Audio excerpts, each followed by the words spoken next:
పచ్చి పసుపును మిషన్లో ఉడకబెట్టిన తర్వాత అవి కుప్పలు కుప్పలుగా అయితే వేస్తారు. దీనికంటే ముందు కూడా షార్ట్ వీడియోస్లో అయితే చూపించాను. ఆ విధంగా కుప్పలు కుప్పలు వేసిన తర్వాత బాగా ఆరిపోయిన తర్వాత అవన్నీ మేము దాంతో ద్వారా అయితే మెల్లగా పగలగొట్టేస్తాము.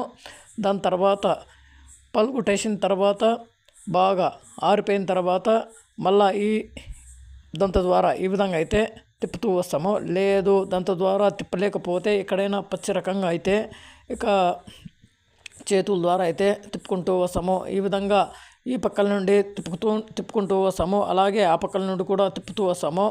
మట్టి మొత్తము ఆరిపోయి ఇంకా కింద పడిపోతుంది. ఈ విధంగా ఒక 2-3 సార్లు చేసేసిన తర్వాత ఇక మెల్లగా కింద ఉన్న మట్టి మొత్తము ఇక కసువుతో కుప్పలు కుప్పలుగా చేసేసి అది తీసి పక్కన అయితే పారేస్తాము.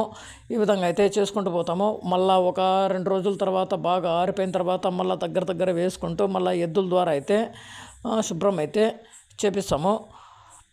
అలాగే మండాలు ఆ పక్కనైతే మండాలు కనపడుతుంది చూడండి. అది కూడా అదే విధంగా అయితే తిప్పి ఒక 2 సార్లు తిప్పి మళ్ళీ కాళ్ళ ద్వారా దున్నేసి ఈ విధంగా అయితే చేస్తాము. పసుపు పంట అంటేనే అందరికీ తెలుసు, చాలా అంటే చాలా పనులు అయితే ఉంటాయి. చాలామంది ఈ సంవత్సరం అయితే పండించారు. కొందరికైతే మంచి దిగుబడి పండింది, కొందరికైతే అసలే పండలేదు, కుళ్ళిపోయింది.